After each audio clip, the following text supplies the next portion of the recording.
עולים ועושה את זה לשם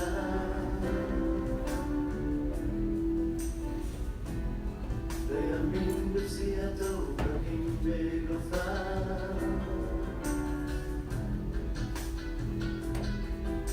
הבן לא מתפתח שזר מתמיד החטאים שכאלה משלם לה והמשיח תתקרב אז כדאי שתאמינו שיש לנו רק אחד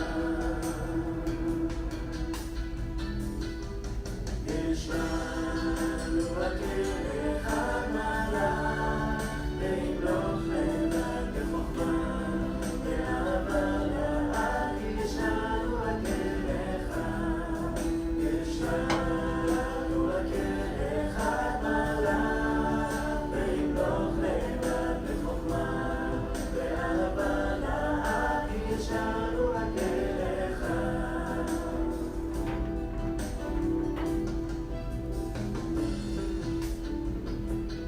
שכוכבים עוד לא זרחו והעולם היה שחור Shabbat Shalom.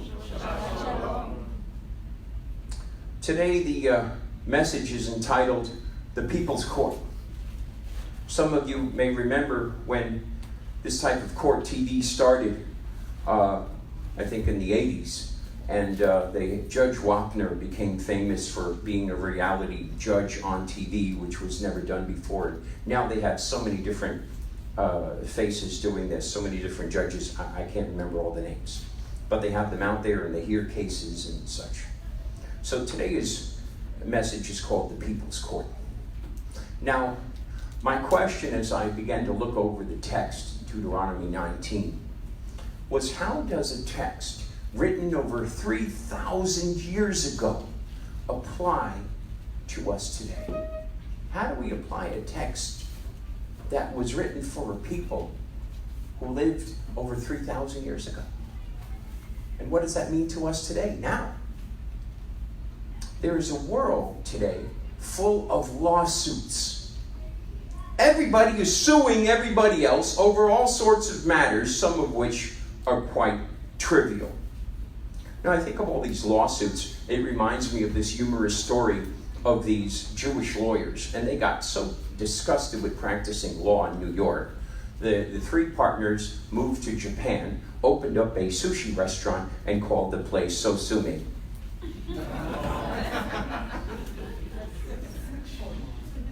You know, several years ago, true story, a woman sued McDonald's for millions of dollars because she spilled hot coffee on herself. And although she initially won the case, it was reversed on appeal because the alleged damage far exceeded the loss. Common sense also dictates that one handles a cup of coffee with care. We can all cite many cases where we feel that the guilty went free because they could afford a good lawyer, and we hear of the release of death row inmates whose innocence was proven later by DNA evidence.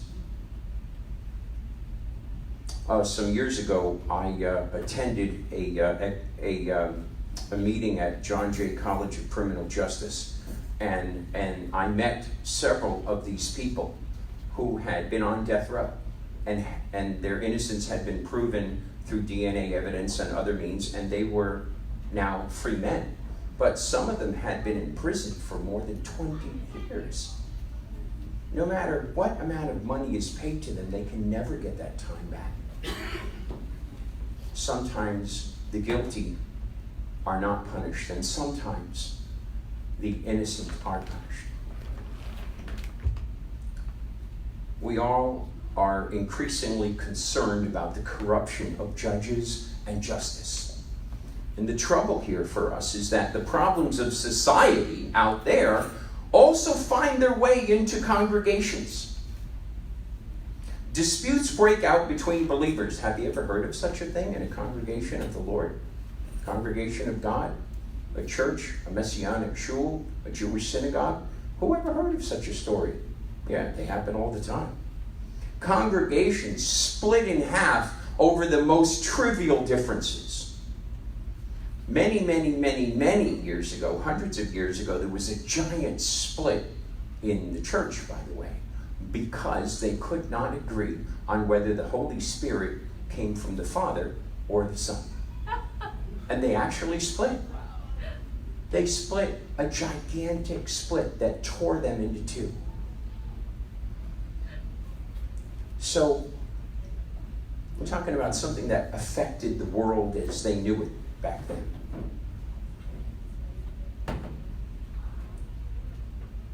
Now, I wonder, I'm sure you wonder about this. What does God think about that? What does God think about people tearing their congregations apart? And you know, it's a funny thing because your coworker can, at your job, can decide, I'm not working here anymore. I can't stand this boss, or I can't stand this place. And they walk out and they get another job. And then 6 months, a year, 2 years, 5 years later, you bump into them on the street. Oh, hi, how are you? Oh, let's have coffee, or let's have, and if I never got your phone number, let's go out for lunch, and you're friendly with them. And they used to be with you in the same job. But yet, somebody leaves the congregation and you see them a year or two later, you treat them like they have leprosy. You'll be surprised, things that believers say to each other just makes the hair on the back of my neck stand straight up. And I'm Jewish, so I'm naturally stiff-necked. So,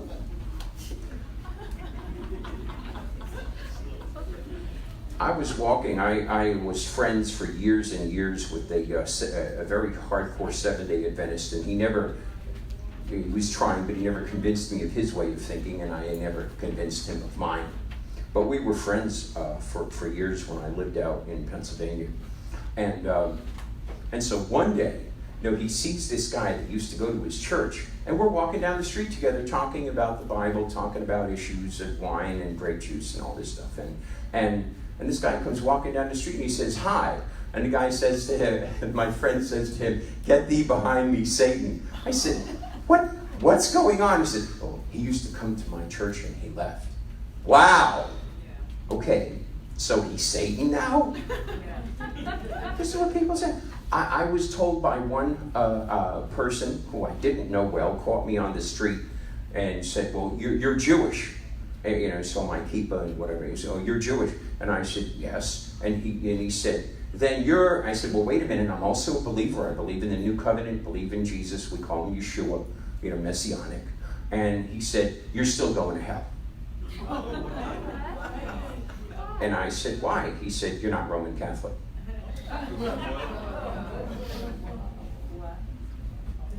So I guess having a coffee together is out of the question. Anyway, what does God think about all of this? Is this any way to reflect the goodness of God? Does the Bible shed any light on this? I think it does. And I'd like to explore that with you. We can see God's concern for justice in the book of Deuteronomy.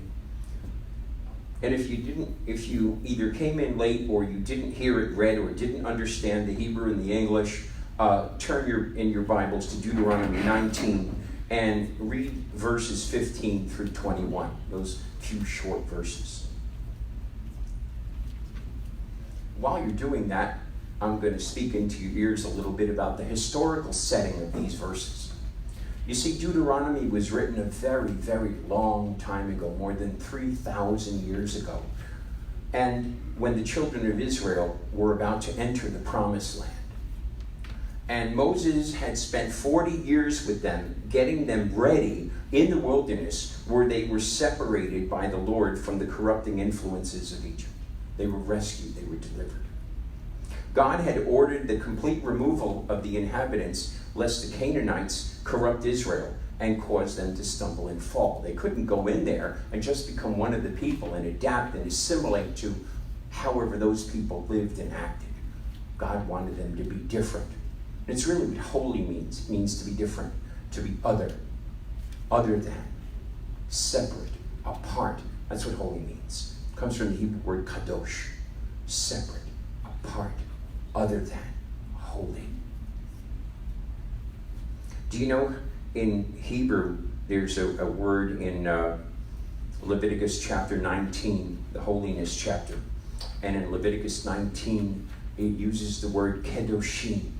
and often it's translated as holy ones. And it's, I guess, the best we can do in English. But that's not what it says. But it's kind of gives you the information on something of what the meaning is. But kedoshim really means holies, because kadosh is holy singular. Kedoshim is the plural. Holies. What does it say? You holies. Where's the hole? Should I got a hole in? Where's the hole? I have a donut. Here's the hole. So, in the sages of Israel used to call that translation, which isn't used anymore, but it was at one time. Kedoshim was translated as saints. And then the word saints became used so much in the Christian world that the Jews stopped using it. And they start, so you see the translation in Leviticus 19 more often is holy ones when it's really saints. It means being different, separated, being on God's side instead of the world's side. Now, let's talk about the context of the setting in Deuteronomy. Deuteronomy is a complex legal document. It's more than stating laws. And people look at it, they call, oh, the name's Deuteronomy, means second law. Well, yeah, that's in the Greek. But in the Hebrew, the name of the book is Devarim, words. God's words. In modern Hebrew, Devarim means things. The modern Hebrew in Israel, you say Devarim, it means things. Pick up those Devarim, pick up those things. Things. And it's interesting because in modern Hebrew, they took the same word and instead of putting words, Devar, word, im, plural, Devarim, words, they said things. Because when they looked at Devarim, they saw there were more there than just words. There were things, there was meat to what was being stated. It's more than stating laws. It's also a commentary or a how-to about the laws. In other words, there is the spirit of the law behind the law. And if you look at the 5 books of the Torah, you'll find that the first 4 are, according to tradition, are being written down by Moses as God speaks to his mind. Right? God says, this is what you're going to say, and he writes it. But Deuteronomy is a little different. Mostly, the book of Deuteronomy is Moses talking. Now, these regulations, they have a why aspect to them that is not present in many other places in Scripture. God says, do this, and he doesn't give any reason. He doesn't state why. But Deuteronomy is full of the why aspect. And more simply, do this and instead of, do this because I told you to. When I was growing up, my grandfather had an expression. He used to say, don't do as I do as I tell you to do. I said, but you do it. Don't do as I do as I tell you to do. The 10 Commandments are restated for Israel in Deuteronomy 5. And it starts with, I am the Lord your God who brought you out of the land of Egypt, out of the house of bondage. And the proper response to God's loving act of redemption and deliverance was that of love. Ever hear the expression, love begets love, hate begets hate? Sometimes you have an adversary, you have an enemy. You ever hear kill him with love or something like that, kill him with kindness? Right? You throw the positive at them so often that it changes them. Okay? They find no way to be hateful or angry at you anymore because you're throwing love at them. There's no defense against love. If the love is pure and the love is real, it's not veiled, it is definitively the most powerful force that God ever gave us. And that is should be our response. And we should have heard these words of Deuteronomy already before in chapter 6 of Deuteronomy, where God said, Shema Yisrael, Adonai Eloheinu, Adonai Echad. Hear, O Israel, the Lord our God, the Lord is one. And you shall love the Lord your God with all your heart, with all your soul, and with all your strength. Everything which is stipulated in Deuteronomy is based upon these 2 pillars. I am the Lord your God who brought you out of the land of Egypt, out of the house of bondage. Shorten that, I'm your deliverer. I rescue you. That's what I do. If God had another name, it would be the rescuer. And I am the Lord your God. I hear, O Israel, the Lord your God, the Lord is one God. And you are to love him. And everything else in Deuteronomy hangs upon these two pillars. The meaning of the text is this. The text we're talking about today in Deuteronomy 19 is about halfway through this book of the Bible, and it deals with the establishment of justice. Now, the sages of Israel said of old that the world is created with, God created the world with both justice and mercy. For if he created the world with only mercy, this is the ancient sages talking, they wrote this, if he created the world with only mercy, then sin would abound, corruption would abound everywhere. But if he created the world with only justice, none would survive. Therefore, he creates the world with both justice and mercy. Now, it's an interesting thing in Hebrew. Here we look at Deuteronomy 16, verse 20. It says in Hebrew, tzedek, tzedek, tirdof. It means justice, justice shall you pursue. It's a direct command. There's no question. If you were all in the army right now, and the captain, the general said, tzedek, tzedek, tirdof, you're part of the IDF, the Israeli army, and he said, justice, justice, you shall pursue. There wouldn't be, well, could you define that? The only thing you do is, salute and say, yes, sir, and that's it. There's no other response. If any of you have ever been in military service, you know that when you're given an order, especially in combat, there is no way that you can stand there and start to question it or reason it out or try to say, no, I have a different opinion. Because if he's during combat, then the officer pulls out his pistol. It's summary execution, and it is legal under the Geneva Convention. You're in war. Take that hill. I don't feel like it today. How about tomorrow? Next. That's summary execution. It happened a lot in Vietnam, by the way. My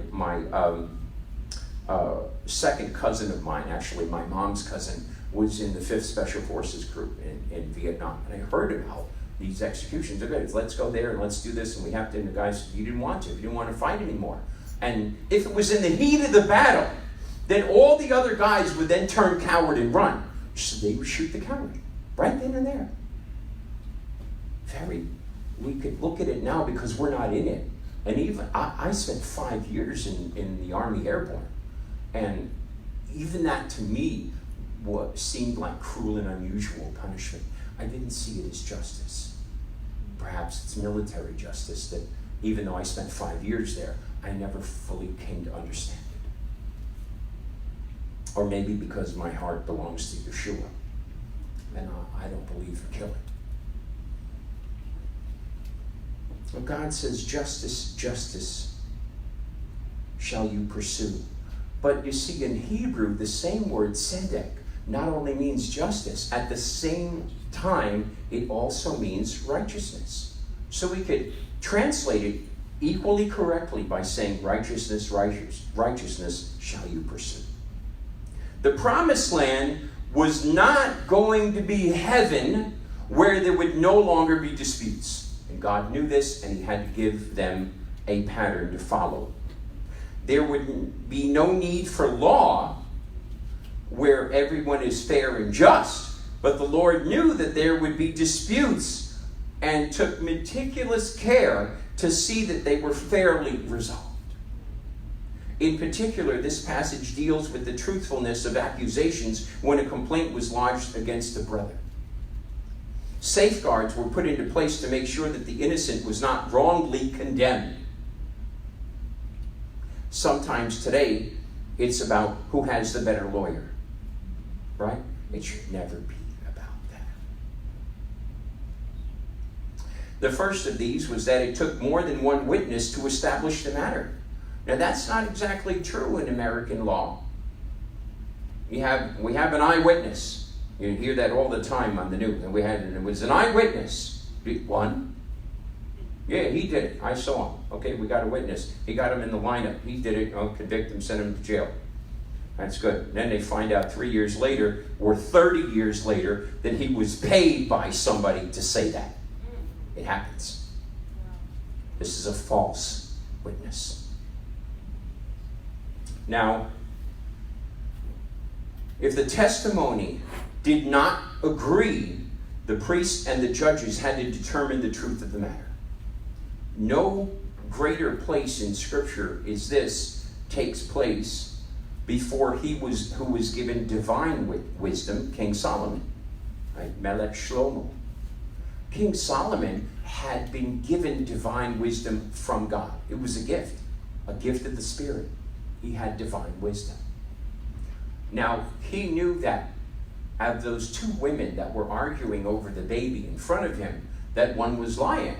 Now, if they used lawyers or legal tactics, it would never be resolved, and the wrong mother would go home with the baby, possibly. So Solomon used divine wisdom about something that no real mother could ever tolerate. And he said, cut the baby in two. Give half to one mother and half to the other mother. And the real mother said, please no, keep the baby then. And he knew that was the real mother. And she got the baby, and the other woman was punished. But today, for the most part of anything I've ever heard of or read, I haven't seen judges or lawyers gifted with divine wisdom. Sometimes, I'm sorry to tell you, they say they've been gifted with divine stupidity. So you walk in there to judge, you hear some of these comments on the news by lawyers, by judges, and it's almost like watching Elmer Fudd, it's a bitty. So,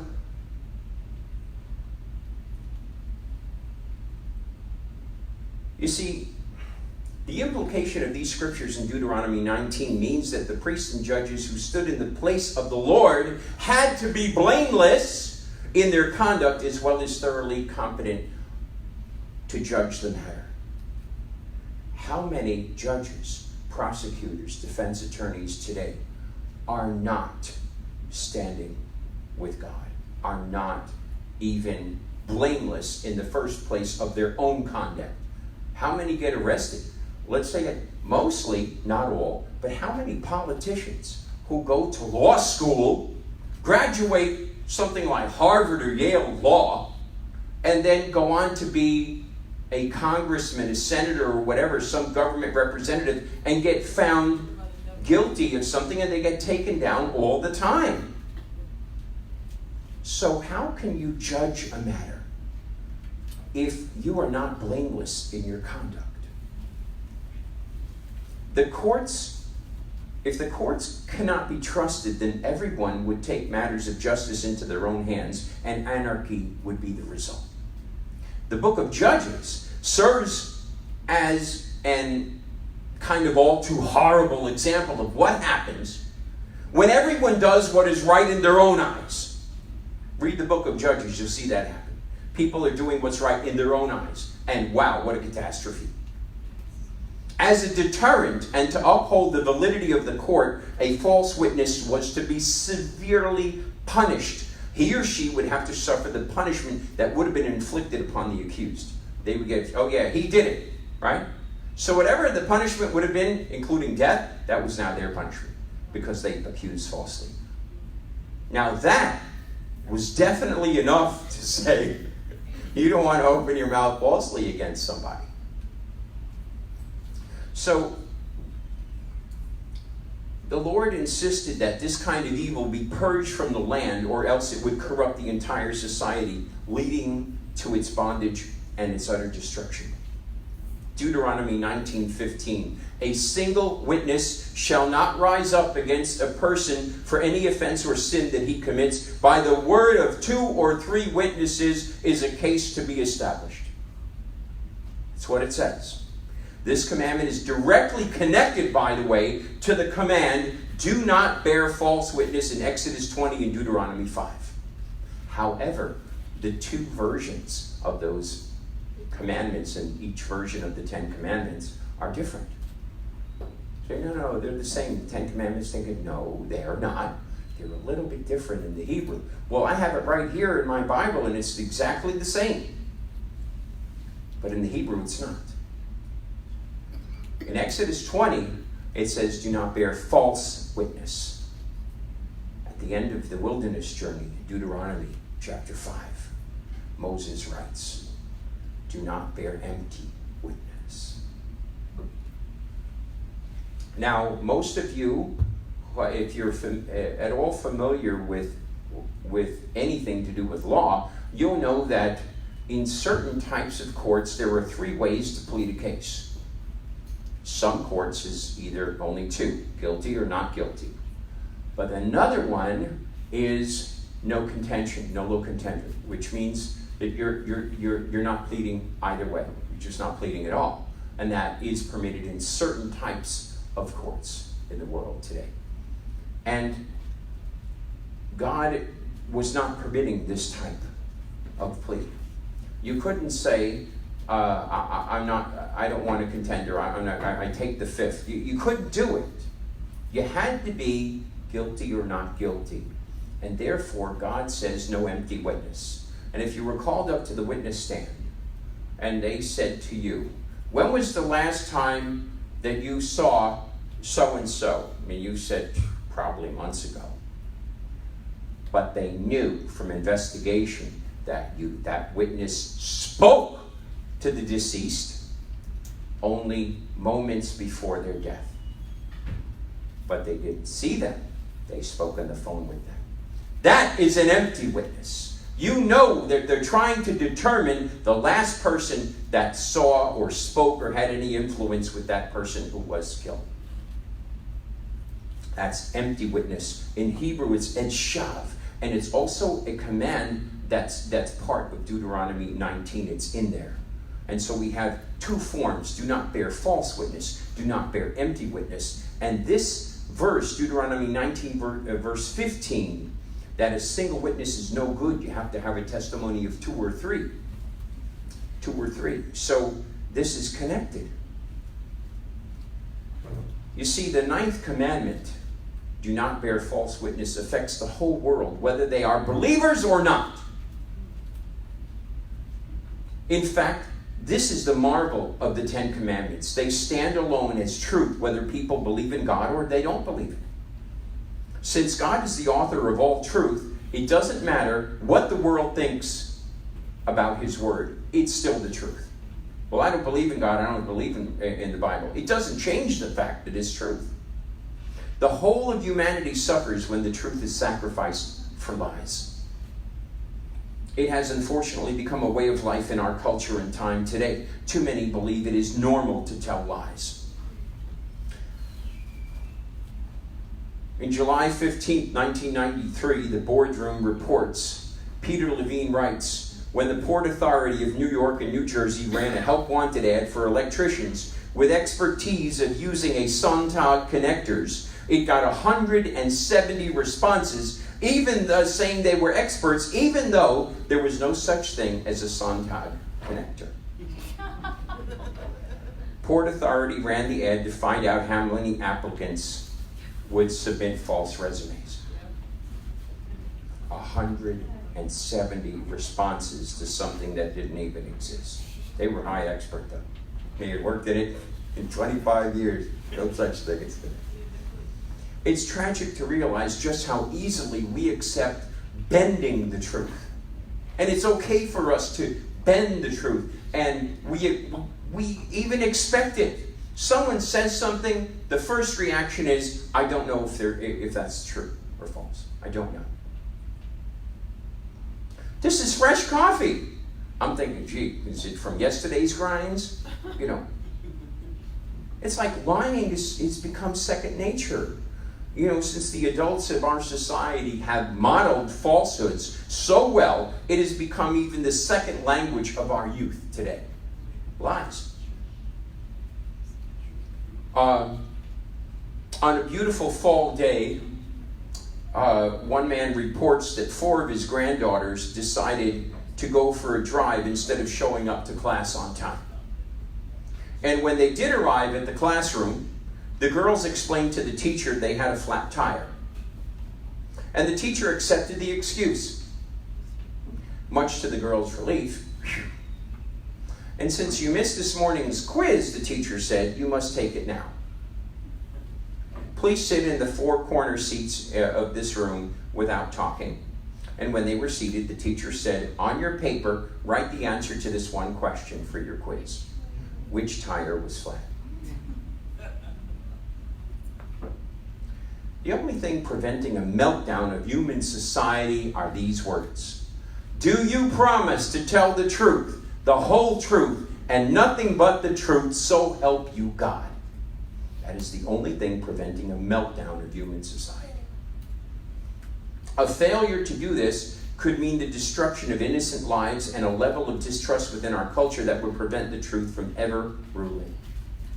You know, the Bible calls us to guard our hearts. Shomer, guard our hearts against the damage that comes to both us and others when we bear false witness or lie. No society will long endure, nor will any human relationship that is not founded on truth. People say, well, our marriage is founded on trust. Where do you think that comes from? Think you can lie all day long to your spouse, to your significant other, to your girlfriend, to your boyfriend, again and again and again. Eventually, when they find out it's a lie, they can't believe anything you said. The trust is gone, shattered. Bearing a false testimony has different types. Number one is the obvious lie. This is when truth is altered to say something that is simply not true.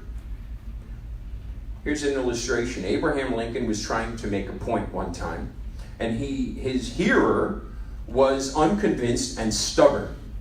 And so Lincoln tried another tack. He said to the disputer, well, let's see now. How many legs does a cow have? And the disgusted reply came back, 4, of course. So Lincoln agreed, that's right. Now suppose you call the cow's tail a leg. How many legs would the cow have? And the opponent replied confidently, why 5, of course. And Lincoln came back, now that's where you're wrong. Calling a cow's tail a leg doesn't make it a leg. The truth is the truth, regardless of who disputes it. He proved his point. No amount of telling the falsehood will change the truth, but it will change the relationship we have with the person we lied to or about. When truth is not given, everyone concerned will lose. The second type is libel. This is using the truth in such a way as to hurt somebody. Sometimes in a court of law, it's called malicious intent. While this is not an actual lie, it is the use of truth to still bear a false witness in such a way as to do damage to somebody else. Even the truth must be used in a righteous way. Now, there was once an editor, it's a true story, of a small town newspaper, and he grew tired of being called a liar and announced that he would tell the truth from now forward for the rest of his life, never lie again. It was his New Year's resolution. The next issue contained the following item. Married today, Miss Sylvan Rhodes and James Collins. Last Saturday at the Baptist Parsonage by Reverend J. Gordon. The bride is a very ordinary town girl who doesn't know any more about cooking than a jackrabbit and never helped her mother 3 days in her life. She is not a beauty by any means and has a gait like a duck. The groom is an up-to-date loafer. He has been living off the folks at home all his life and is now worth shucks. It will be a hard life.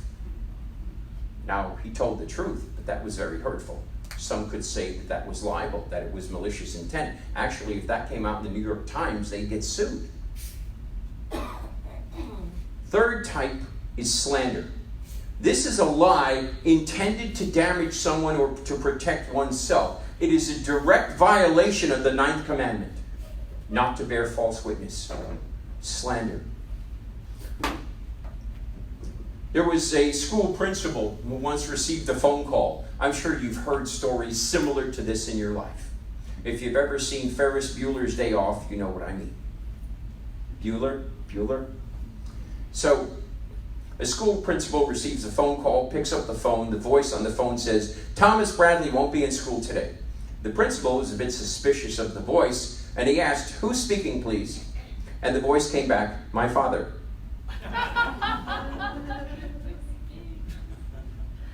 It was this particular type of lie that God's word warned against. In fact, so serious was the danger of this type of lie that God's word declared that all such facts must be established by more than a single witness, or the person should not be held for punishment. The breach of relationships is a serious issue to God, and lying destroys relationships. The fourth type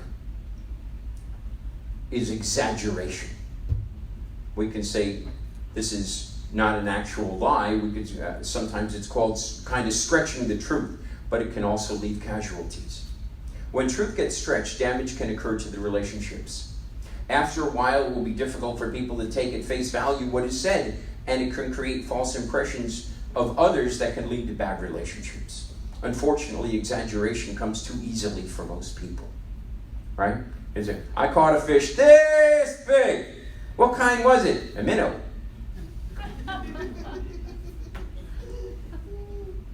So, you know, a couple of years back, a famous Boston rabbi noticed a group of boys standing around a small stray dog. What are you doing, boys? Said the rabbi. Telling lies, said one of the boys. The one with the biggest lie gets the dog. The rabbi was shocked, and he said, you know, when I was your age, I would never even thought about telling a lie. And the boys looked at one another, a little amused and snickering. And finally, one of them shrugged and said, I guess he wins the dog.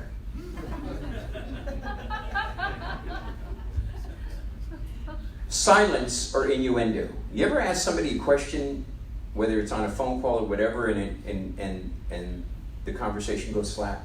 Because you can tell they don't want to answer. They're waiting, so you end up talking again, but you never really got your question answered. We can bear false witness by failing to speak the truth. Sometimes by not saying something, we can hurt others or allow a false witness to exist on someone, or we can create a false witness by holding back the truth. Yeshua says this. Yeshua's word says this, regardless of who wrote it. Let your yes be yes, and your no be no. Anything else is from the devil. Let your yes be yes, and your no be no. Such comments like, if you only knew, and I've heard this standing around the water cooler when I was a counselor for years, and there was all kind of people working in this eclectic place, which was an agency paid by the city of New York. And I'd go there to get a cup of water, and there was always people standing by the water cooler. I'm like, what is it? Is the water like really good here? What is this, Evian or something? So they're standing around by the water cooler talking. And as you could say things like, if you only knew what I knew about so-and-so, but I promise not to say anything. Why did you say it? Then it makes the other person hungry to know what are you? Okay, I'm not listening. That's it. It happens. You know, the failure for many to speak up in World War II when Hitler committed his atrocities was a way to allow them to continue. How many were silent when they could have acted? The failure to speak the truth can also be a form of bearing a false witness. And then there is tragedy. It was so important for it was so important to God that people's lives be preserved from false testimonies or false witnesses that he required that there be at least 2 or 3 others to speak the same thing before something should be regarded as true. Years ago, I had somebody come in and they said they could speak in tongues. And I said, where's the interpreter? Excuse me? Yeah, 1 Corinthians chapter 14. Where is the interpreter? Oh, I'm the interpreter. No good, you can't do that here. Why not? I want you to get somebody, or I'll find somebody that you never met. I'll stand you on one side of the building, and they'll stand in hearing range, but not with you, and they'll whisper to me what you're saying. If I go back to you, and it's the same thing, I'll know you're speaking for God. Otherwise, you're definitely not. There has to be an interpreter. You can't be your own interpreter. You don't give me that chaka-maka-puka-puku stuff. I want you. Are you speaking from the Lord or not? Let's prove it. Deuteronomy 18 says it has to be proven. If someone says they're speaking from God, it has to be proven. And in Isaiah 8 verse 20 says, to the law and the testimony, if they speak not in this word, there is no dawn in them. That means if they're not speaking from the Torah and the prophets, what has already been given by God, then we cannot listen to it. There's no light in them. That means there's no life. Too often, things get passed around us as truth, and we buy it. It comes through media. It comes through friends whispering. In school, you get passed a note. You're not going to believe so-and-so just peed their chair. Without even seeing anything, you believe it. And you become part of the joke and the ridicule. On the testimony of one person. One person says this is the truth, and everybody buys it. God says don't ever do that. Only on the testimony of 2 or 3 witnesses. We must remember that a single person can slant the truth in such a way as to be viewed from their own framework or advantage, but coming from several sources helps to mitigate the truth that will remain intact. In the Torah, someone guilty of a false testimony would be punished with that same punishment. I'm repeating this because it is important. God didn't want us to be false witnesses against a brother or a sister, that they should be punished. Imagine someone would come to me and say, so-and-so over there, I found out, talked to them, and they stole $30,000 from their job. First of all, I'm not the police. Secondly, I didn't see it. And thirdly, where's the other witness? Well, I'm coming with 3 witnesses. Who are they? Me, myself, and I? I mean, where's the witness? So, you see, it isn't the things that go on or go in one ear and out the other that hurt us, as much as the things that go in one ear get all mixed up and slip out of the mouth. You ever hear the theory of the grapevine? Like people sitting in a row, and one person whispers to the person next to them, hey, Tom bought a vineyard. And by the time it comes out the other end, a guy named Bob, sold the golf cart. I mean, wait, how did that turn into that? Because every time it gets changed from one person to another, the story changes a little bit. The more people involved, the more it changes. People's lives are too important for God to tolerate false testimonies. And as the Father of all truth, God is inherently against all lies. Satan, however, is called in John 8, verse 44, the father of all lies. The one where lies comes from, they come from him. They definitely do not come from God. Satan is the deceiver. When we use lies, we are aligning ourselves with Satan rather than our Heavenly Father. All lies yield more sin. It's absolutely true. Once you lie, you have to build on the lie. Then you have to have, sin has, Oliver Wendell Holmes, very famous, lived from 1809 to 1894. He said, sin has many tools, but a lie is the handle that fits them all. The tragedy of lies is that both the one who told them suffers, as does the person for whom they are about. Ultimately, the entire society suffers and our relationship with God is destroyed.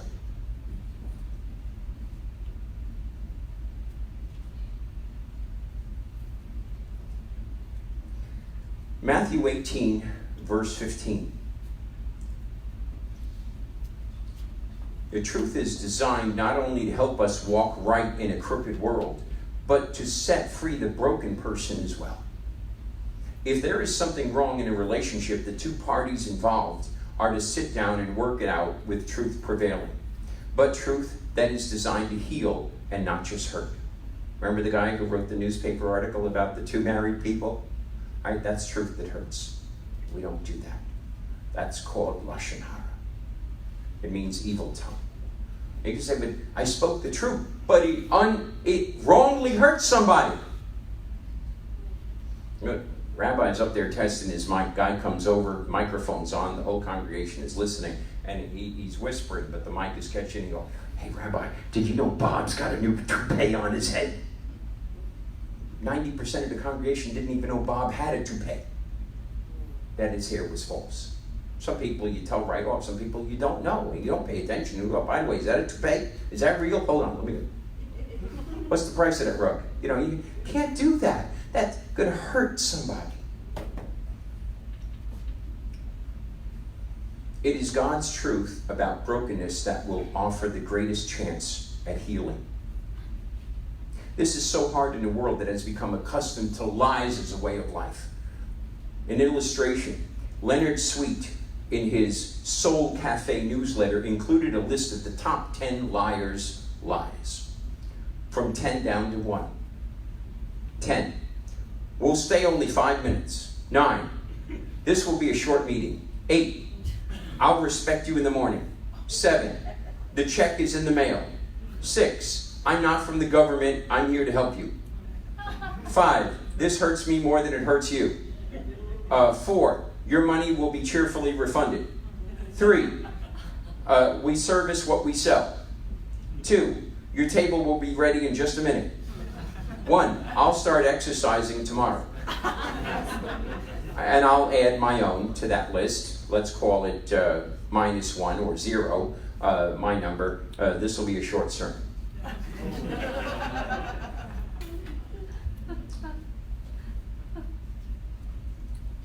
Matthew 18 prescribes a process for dealing with both brokenness in an honest way that will bring glory to God and restoration of relationships. In the New Covenant, it talks about the ministry of reconciliation. So few are interested. They don't like what they hear. They got insulted. They got their feelings hurt. Next thing you know, they're walking somewhere else. Because today there are many congregations. I looked online, and this has got to be more than 10 years ago. And there were 39,000 denominations of Christianity. 39,000 denominations. There's got to be more now. And somebody said, a guy named Bob stands up and says, I'm not going to tolerate this anymore. A few years later, I belong to this church. It's a new denomination. What is it called? Bobism. How is it defined? Well, every time we have a service, we start the service by bobbing for apples. Anyway, if we really read Matthew 18 from 15 to 17, we're going to see that if we deal honestly with one another, we would see a transformation not only in the body of Messiah, but in our society as well, because what we do reflects others. Every one of us has contact with a non-believer. Every one of us, whether it's in the job, in the home, at our building, somebody on the street, everybody. We pass maybe a police officer, the guy at the coffee cart. There's got to be a non-believer in your life. If the change reflects in us, then that transformation will also affect people we deal with. It would become a shame, again, to speak falsely of others. This is the way it was. The way it should return to be. We should find it less acceptable to permit lies that damage people's lives. Now, the 9th commandment calls us to honor God by honoring the truth in ways that build up and not tear down, and even when such truth is required to deal with wrongdoing between people. Let's talk about application as I wind down my sermon. Certainly our lives would experience God's fullness when we live the truth rather than the lies so pervasive in our society today. But we're so wrapped up into being one of them, We want to look like them, have our hair cut like they do. We want to dress like they do. What if society's fashion and orientation changed and everybody out there in New York City, for example, started dressing like Egyptians? And everywhere you go, you heard the Bangles playing on the radio, walk like an Egyptian, and people were dressing that way, and they had the thing on with the snake up here, and all the eyeshadow and the things, and they would what should we do? Go to Macy's and buy the same clothing? Are we supposed to look like them, or are we supposed to look holy? Are we supposed to look separated, other than, different, apart, belonging to God the Father, and not Satan, the father of lies? The trial of Yeshua. The Bible itself illustrates this text in both a positive and negative way from Deuteronomy 19 as well. And when we look at the trial of Yeshua, we have a glaring example of this. Unjust priests and judges held the trial at night. At night! They paid witnesses to offer false testimony in the attempts to convict an innocent man, Yeshua. The false witnesses did not agree. Was any inquiry made and these false witnesses punished as was stipulated in the Bible? Not by these judges. Finally, they broke the law by trying to compel testimony from the accused. Yeshua answered truthfully concerning himself and was condemned. We can see how a bad example of this occurred. We must also realize that the Lord is judge of all. The actions, though, did not go unpunished. They tried to destroy the temple of God, but God raised up Yeshua from the dead on the third day as a vindication of his innocence. He would later send the Romans to destroy their temple, which was the punishment for false witness. And by this, the evil was purged from the land. The Lord, who is the only judge, who is both perfectly just as well as discerning and merciful, is the only one who can be the judge of all.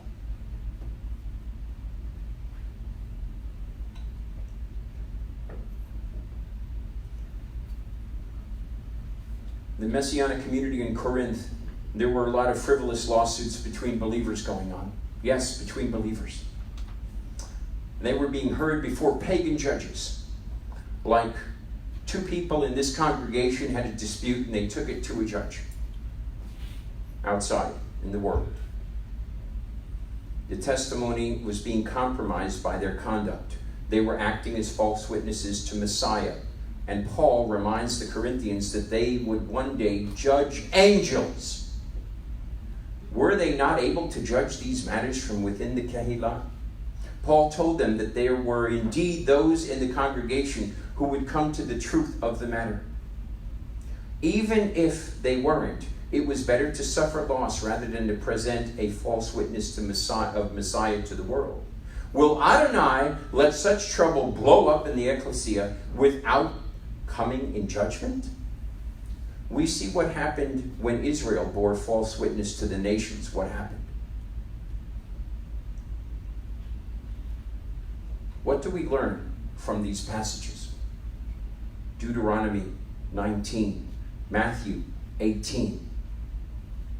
The first thing we learn is that Deuteronomy 19, this over 3,000-year-old passage, speaks just as loudly today as it did then. We live in the wilderness between the ages, and that's where we're living now. But I don't live in the wilderness, I live in society. We live in a concrete jungle.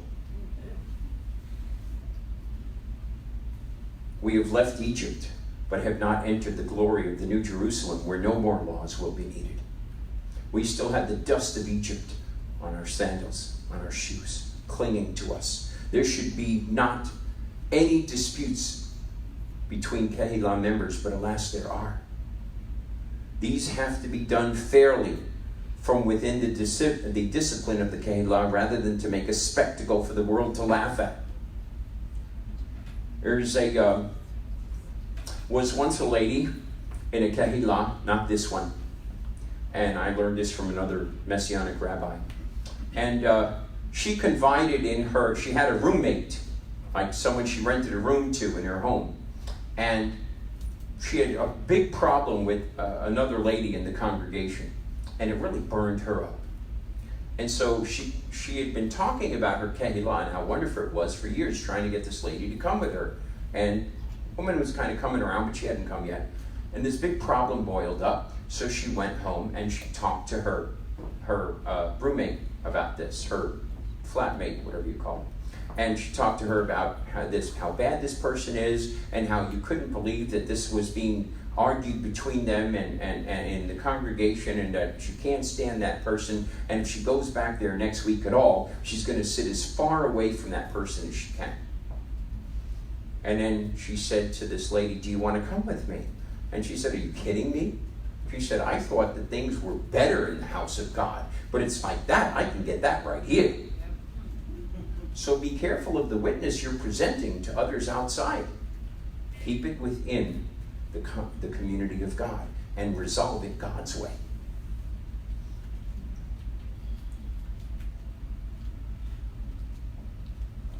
You know, many believers have innocently suffered, and this is true in many parts of the world today, and they are suffering. But we must encourage one another along the journey with true hope. The Lord, the righteous judge, is coming. We can suffer the loss of all earthly things because we have a possession no one can take away from us, that is reserved for us, an incorruptible hope. God is the one true judge forever. It is a Jewish custom, by the way, when one learns of the death of someone, to say, Baruch Dayan Ha'emet. It means blessed is the true judge. Adonai, help us to speak the truth in love and raise the banner of honesty in the level of normal again. Let it begin with us as God's people. Lying tears the fabric apart and destroys all trust and confidence in one another. But since God is truth, we cannot violate truth and still enjoy a relationship with Him. So, Abba, Father in heaven, help us to bear the truth, the whole truth, and nothing but the truth. So help us God. Shabbat Shalom. Shabbat Shalom.